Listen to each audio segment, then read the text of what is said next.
ته خو ووایه یو ځل چې هم زه څه شو، زما خاورې به هم چغې کړي چې دا یم.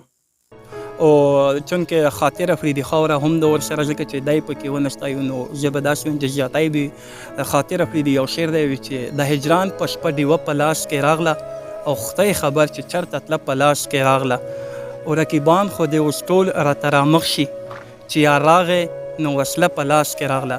سلامونه او نیکې هیلې احترامات دوستانو، د خیبر ولس په شیشه باندې پروګرام دی د غزل رنګ او دا وخت زه موجود یم ضلع خیبر لنډی کوتل سلطان خیلو د حاجي دفتر خان مرحوم په حجره کې.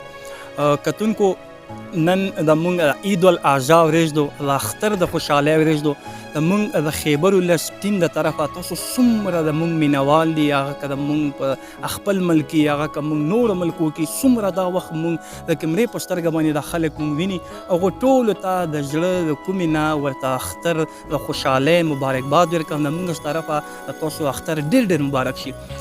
کتونکو نن زموږ د غزل رنګ خپرونه تقریبا 40مه خپرونه روانه او موږ یو د اختر ورځ ده او ډېره د خوشحالو نه ډکه ورځ ده. په دا کې خلکو قربانۍ کړي، مختلف قسم کې خوشحالۍ کړي. نو موږ دا هڅه وکړه چې موږ ووایو چې یو ښکلې مشاعره پکې را جوړه کړو. نو ما سره ډېر ښکلي درانه میلمانه ناست دي. یقین وکړه چې په مثال له هغه ګلدستې چې نو ډېر ښکلي درانه میلمانه را سره ناست دي. نن به موږ مشاعره کوو. د مشاعرې موږ چې کوم صدر محفل چوکۍ ده هغه به موږ سره عبدالغفور صاحب کوي او د مشر میلمه په حیث باندې به موږ سره خلیل صاحب ناست وي او د موږ خوږ ملګری، بلکې ما دا ډېر ځایو کې ویلي ده، ما ډېر بهترین ملګری دی به موږ سره اعزازي میلمه شیراز ارمان صاحب او د کوربه په حیث باندې به زه خپله وم نورالامین افریدی. او کتونکو راځئ چې دغو ټولو خپلو ملګرو سره د مشاعرې آغاز وکړو. نو زه ټول ناول خو زه شیراز له په دا مشاعره کې بلنه ورکوم دغو مینوالو سره اختر مبارکه او د ښکلي کلامونه کوم چې تا لیکلي هغه هم ورسره شریکه. ډېره مننه نورالامین بی چې دومره ښکلی محفل هم را جوړ کړو او ډېره ستړې هم وکړه او په تیره باندې ستاسو د ټول ټیم چې څومره مینوال دي، څومره کتونکي دي، زه هغو ته د غټ اختر مبارکۍ ډېر مبارک شه. او غزل نه مخکې ورته یو دوه شعره یم چې یوې بیکارې زندګۍ ته یې جوړ کړی یمه، یوې بیکارې زندګۍ ته یې جوړ کړی یمه، عشق لمبه ده خودکشۍ ته یې جوړ کړی یمه. مننه وی چې دا غریبي مې د یارانو نه ډېر لرې بوځي، دا غریبي مې د یارانو نه ډېر لرې بوځي، پرېږدي مې نه مسافرۍ ته یې جوړ کړی یمه. او مننه. او غزل مطلب پیله شعر دی چې ته راکوې دومره غمونه چرته مړ نه شمه، ته راکوې دومره غمونه چرته مړ نه شمه، دا ژوند مې څه دی خو دردونه چرته مړ نه شمه. او هر یو باڼه دی راله زړه داسې ویشتلی نه دی، هر یو باڼه دی راله زړه داسې ویشتلی نه دی، نه مې ښه کېږي پرهرونه چرته مړ نه شمه. او سخت غریو نیولی یم د زړه درزا مې هم تیزه ده، سخت غریو نیولی یم د زړه درزا مې هم تیزه ده، ته رانه اخلې رخصتونه چرته مړ نه شمه. او مننه، ډېره مننه چې سخت غریو نیولی یم د زړه درزا مې هم تیزه ده، ته رانه اخلې رخصتونه چرته مړ نه شمه. او تا چې تنها پریښی یم، تا چې بې اسرې پریښی یم، تا چې تنها پریښی یم، تا چې بې اسرې پریښی یم، اوس راله نه راځي خوبونه چرته مړ نه شمه. او جوړ غمازانو رقیبانو لمسولی راله، جوړ غمازانو رقیبانو لمسولی راله، را واپس کړي خطونه چرته مړ نه شمه. او دا شعر د پکې تاسو ته ډولۍ چې ین سړی یمه په زړه مې عجیبه لګیږي، مین سړی یمه په زړه مې عجیبه لګیږي، دغه باران دا موسمونه چرته مړ نه شمه. او د ژمي شپه ده یادوي راته ډېر تیر وختونه، د ژمي شپه ده یادوي راته ډېر تیر وختونه، ارمانه اورم ستا شعرونه چرته مړ نه شمه. ډېره مننه، ډېره مننه. حمزه بابا یی چې حمزه دا حد د بیدارۍ خو نه دی، حمزه دا حد د بیدارۍ خو نه دی او چې درته ګورم اوده ښکارې. نو موږ به اوس شاید غزل له بلنه ورکوو چې دای اختر په حوالې سره کوم نوي کلامونه لیکلي چې دا مینوالو سره شریک نو او خپل کلامونه که ورسره شریک مننه دي مننه. د غزل نه مخکې به یو درې شعرونه ویم د صدر صاحب په اجازه باندې چې ما به ویل چې هر څه دې منمه زړه، ما به ویل چې هر څه دې منمه زړه، وګوره چې څه نه پوهېدمه زړه. ما به ویل چې هر څه دې منمه زړه، وګوره چې څه نه پوهېدمه زړه، او نور مې د زړګي حالونه مه پوښتئ، نور مې د زړګي حالونه مه پوښتئ، بس کنې په خوله را اچومه زړه. مننه. نور مې د زړګي حالونه مه پوښتئ، بس کنې په خوله را اچومه زړه. بل شعر دی چې وخت مې د زړګي تصویر وران کړی دی، وخت مې د زړګي تصویر وران کړی دی، او تا ته په کتو را جوړومه زړه. مننه. د غزل مطلب دی چې په زخمی زړه هم مسکان راوړی، په زخمی زړه هم مسکان راوړی، په محبت چې چا ایمان راوړی، او په دې ټوپک ډیر کلمونه کېدل، په دې ټوپک ډیر کلمونه کېدل، بیکار سیز د بلها ګران راوړی. مننه. په دې ټوپک ډیر کلمونه کېدل، بدرنګ سیز د بلها ګران راوړی، او د دې حالاتو ناکړدې ابستی، د دې حالاتو ناکړدې ابستی، چې حوصله کې مې طوفان راوړی. مننه. بل شعر دی چې د بدرنګۍ پیغور خو مه راکوه، د بدرنګۍ پیغور خو مه راکوه، تورو وریځو تل باران راوړی. مننه. د بدرنګۍ پیغور خو مه راکوه، تورو وریځو تل باران راوړی، او چې مې ستا هر ستم تکلک نیولی، چې مې ستا هر ستم تکلک نیولی، زړه په سینه کې مې افغان راوړی. مننه. چې مې ستا هر ستم تکلک نیولی، زړه په سینه کې مې افغان راوړی، او د چا نسان را باندې پاتې نه دی، د چا نسان را باندې پاتې نه دی، خپلو اوږو باندې مې ځان راوړی. مننه. د چا نسان را باندې پاتې نه دی، خپلو اوږو باندې مې ځان راوړی. د مکتې شعر دی چې زخمونه ټول پرې راګنډم غزله، زخمونه ټول پرې راګنډم غزله، د زلفو تار مې د جانان راوړی. ډېر ښه کتونکو دا شاید غزل یقینا چې ډېر ښکلي کلامونه یې شریک کړل. زه اوس بل ملګري له بلنه ورکوم وقاص افریدي له. حمزه بابا یو شعر دی وایي چې ډېر را باندې ګران دی د اشنا دیدن، ډېر را باندې ګران دی د اشنا دیدن. صدر محفل صاحب تللی وم راغلم اوس بیا درم، نو وقاص له بلنه ورکوو چې خپل کلامونه ستاسو سره شریک کړي. اعوذ بالله من الشیطان الرجیم، بسم الله الرحمن الرحیم. د ټولو نه مخکې خو د راغلو مېلمنو ته ستړي مه شئ وایو. په خاصه توګه نورالامین افریدي ډېره مننه کوو چې دومره ښکلی پروګرام یې را جوړ کړو. غزل به وایم، د غزل نه مخکې به یو دوه شعرونه وایم د صدر صاحب په اجازت باندې، چې یو څوک راته بلا بلا یادیږي ګلاب مخیا، یو څوک راته بلا بلا یادیږي ګلاب مخیا، اختر د کیفیت مې خرابیږي ګلاب مخیا. مننه. یو څوک راته بلا بلا یادیږي ګلاب مخیا، اختر د کیفیت مې خرابیږي ګلاب مخیا. نن څوک مې یادوي ماته خندا اندازه لګي، نن څوک مې یادوي ماته خدا اندازه لګي، سحر نه مې د یوه سترګه رپېږي ګلاب مخیا. مننه. نن څوک مې یادوي ماته خندا اندازه لګي، سحر نه مې د یوه سترګه رپېږي ګلاب مخیا. ستا ډېر غمونه څنګه په ورکوټي زړه کې ځای کم، ستا ډېر غمونه څنګه په ورکوټي زړه کې ځای کم، کوزه کې سمندر شته ځایږي ګلاب مخیا. ستا ډېر غمونه څنګه په ورکوټي زړه کې ځای کم، کوزه کې سمندر شته ځایږي ګلاب مخیا. او د غزل مطلب چې زه ګرځمه په چم کې لا نهره خوشمدید، زه ګرځمه په چم کې لا نهره خوشمدید، ښه نه کې خو چې راغللې اختره خوشمدید. او مننه. او زما درنې درنې پیغلې سرتوره په ژړا دي، زما درنې درنې پیغلې سرتوره په ژړا دي، ته چېرته یې راځه که نه څادره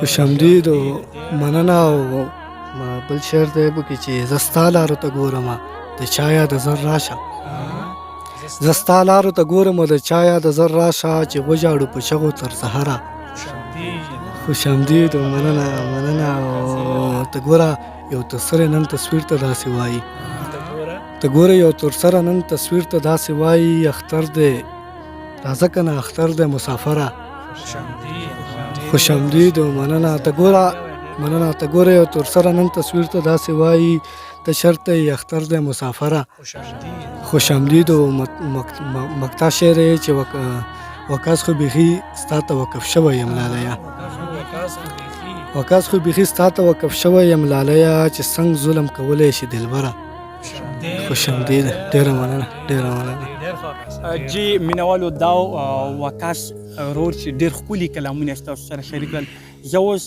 بل د دو ډېر ښکلي دواړه ځوان فکر شاعران دي او دواړه شاعران هم دي نو زه اوس سودیس له بلنه ورکوم په دغه شعر سره وي چې د ژوند د ټولو لویه فلسفه مې شعر ته راوړه صدر صاحب وي چې د ژوند د ټولو لویه فلسفه مې شعر ته راوړه د ګل کیسه مې پرېښوه ستا نامه مې شعر ته راوړه نو زه په دغه شعر سره سودیس له بلنه ورکوم چې خپل کلامونه د اختر په حوالې سره ستاسو سره شریک کړي.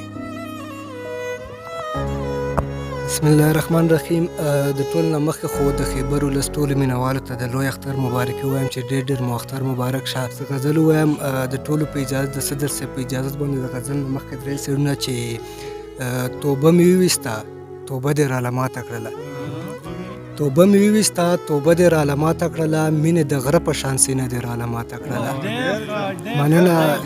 مننه توبه مې وویسته توبه دې راله ماته کړله مینې د غره په شان سینه دې راله ماته کړله او ته په محفل کې د رقیب خواته چې ورغللې ښکل یا جانانه حوصله دې راله ماته کړله مننه ته په محفل کې د رقیب خواته چې ورغللې ښکل یا جانانه حوصله دې راله ماته کړله او اواز یې راکړو چې درځمه انتظار لګو کا مړه داسه کې دروازه دې راله ماته کړله. د غزل مطلع سرز دی چې ګل مې په لاس کې دی او خپې مې د ازغو په منځ کې مننه ګل مې په لاس کې دی او خپې مې د ازغو په منځ کې ژوندونه سم دې ورګزار کړم د غمو په منځ کې مننه او څوک به مې ونه پیژني زه اوس په داسې حال یم که چېرته ودرېدمه زه د لیونو په منځ کې څوک به مې ونه پیژني زه اوس په داسې حال یم که چېرته ودرېدمه زه د لیونو په منځ کې او داسې مین شوم په خمار باندې ته ګوره که نه ځان نه مې کور جوړ کړه ډېرو مې کدو په منځ کې مننه ډېره مننه داسې مین شوم په خمار باندې ته ګوره که نه ځان نه مې کور جوړ کړه ډېرو مې کدو په منځ کې او راځئ چې ټول پښتانه یو ځای شو هغو خلکو ته چا چې ودرولی دی دیوال د پښتنو په منځ کې مننه راځئ چې ټول پښتانه یو ځای شو هغو خلکو ته چا چې ودرولی دی دیوال د پښتنو په منځ کې او په تا مین شومه دلبره څومره بد مې وکړل ځان مې په خپله ورګزار کړو د لمبو په منځ کې مننه په تا مین شومه دلبره څومره بد مې وکړل ځان مې په خپله ورګزار کړو د لمبو په منځ کې او په ما څه بل رنګې کیفیت شي په ځان نه پوهېږم کوتې چې ووینم ستا د اننګو په منځ کې مننه په ما څه بل رنګې کیفیت شي په ځان نه پوهېږم کوتې چې ووینم ستا د اننګو په منځ کې او که د اقرار د محبت ورته ونه کړو یاره سودیس په ګرځې لیونی ستا د کوڅو په منځ کې ډېره مننه کتونکو دا اوس سودیس خان سودیس چې ښکلي کلامونه ستاسو سره شریک کړل یقینا چې ستاسو به ډېر خوند او مزه اخیستي مینوالو تاسو به په انتظار باندې وو چې موږ د نن مشاعرې صدر محفل چې دی هغه به هم خپل کلامونه ستاسو سره شریکوي نو یقینا چې موږ سره نن ورځې صدر محفل چې دی ځکه هر څومره هم صفات وکړم نو زه به بیا هم وایم چې ځکه کم وي ځکه چې د ادب له ډېر زیات خدمات دي او دغې نه علاوه د دغې علاقې له ډېر خدمات کړي نو زه د شعر په حوالې سره دته زه بلنه ورکوم چې په ژوند کې هغه وخت د کار شي سړی په ژوند کې هغه وخت د کار شي سړی د بني ادمو چې په کار شي سړی او چې د وطن په نامه سر نشیندي چې د وطن په نامه سر نشیندي د دې نه ښه ده چې مردار شي سړی. نو زه اوس د صدر محفل له بلنه وکړم عبدالغفور صاحب له چې خپل د اختر په حوالې سره کلامونه ستاسو سره شریک کړي. جی اعوذ بالله من الشیطان الرجیم بسم الله الرحمن الرحیم. اول خو د نورالامین صاحب تا د خیبر ولس ټي وي ډېره شکریه ادا کوم چې موږ سره دره تاسو در تکلیف وکړو خبره چې موږ زه به اوس چې کوم دی که نه او بل اختر مبارکي ټولو لا ورکړم د خپلو ملګرو له او تاسو هغه لا مبارکي ورکړم. نو د اختر په مناسبت مې څو شعر لیکلي او مخکې به 2 شعر درته وایم. جی ارشاد. چې ما چې جوړ کړي په خوارۍ بندونه وشلېدل. وا ډېر ښه. ما چې جوړ کړي په خوارۍ بندونه وشلېدل او هغه ډک د مینې د یارۍ بندونه وشلېدل. ډېر ښه حد دی ډېر ښه. کون په غوږو نه و خو به ځان یې نه خبره کړو. کون په غوږو نه و خو به ځان یې نه خبره کړو او چغو په سورو مې د مرۍ بندونه وشلېدل. وا ډېر ښه ډېر ښه. او زه دا هغه دی چې د لوی اختر د خوشحالو ورځې دي. د لوی اختر د خوشحالو ورځې دي د هغه وخت د یادېدو ورځې دي. کوم امتحان په ابراهیم چې شوی د اسماعیل د قربانو ورځې دي. او پکې خواږه یاران میلاو شي د یو بل د دیدنو ورځې دي. او هر خوا چې ګورې خواري دي د رنګینو د پسرلو ورځې دي. او پرنګرنګ لباس کې ځان جوړوي د پیغلو جونو د سیالو ورځې دي. د خوار غریب کرا لوګای هم کیږي د چا په نوم د خیراتو ورځې دي. او پکې چرګان غټې وړې وي چې هر خوا ګورې محفلو ورځې دي. او اخري شي ده چې د بدامنیش په ورځې تېرې شولې او پوره امن د راتلو ورځې دي. جی کتونکو دا صدر محفل د نن مشاعرې عبدالغفور صاحب چې خپلې کلامونه ستاسو سره شریک کړل او هیله لرم چې ستاسو به ډېر خوند یې اخیستی وي. کتونکو موږ به انشاءالله کوشش کوو چې داسې ښکلې هڅې اوچتې کړو او تاسو سره یې مخامخ کړو د کیمرې په سترګه باندې. اصل کې نن موږ دا غوره وګڼله چې نن د عید الاضحی ورځ ده او د خوشحالۍ ورځ ده او دا الله تعالی طرف نه موږ ته یوه تحفه چې د مسلمانانو له ورکړې چې دا تاسو منع وکړو مختلف په شکلونو کې. نو موږ دا غوره وګڼله چې نن موږ مشاعره را جوړه کړه او هیله لرم چې ستاسو به ډېر خوند او مزه اخیستي. ځکه چې موږ دا خبره زه بار کوم چې موږ شاعر خلکو سره ما ناسته پاسته ډېره زیاته او ځکه چې شاعر سړی د ژوند سترګې نو دا چې موږ ژوند نه چې سترګې درې شي نو هغه دا ژوند بیا ژوند پاتې نه شو. نو موږ له پکار دی چې داسې خلکو سره ناسته پاسته وکړو دغو نه د ادب طریقې ته زده کړو. ځکه چې موږ ټول ژوند چې دا داسې خلکو سره تړل شوی ځکه چې موږ وګورو پښتو اوس په داسې ډېرو په سکولونو کې ډېرو ځایو کې د پښتو له اهمیت کم شوی. نو موږ کوشش کوو چې موږ د پښتو لپاره هڅې وکړو د پښتو ژبه را ژوندۍ کړو دا د نور خلکو ملکونو ته هم ورسو. نو کتونکو دغې سره د موږ پروګرام پای ته ورسېدو. تاسو خپل ورور له اجازات ورکړو هر چېرته چې مو ښاد او آباد بریالي اوسو د الله په امان.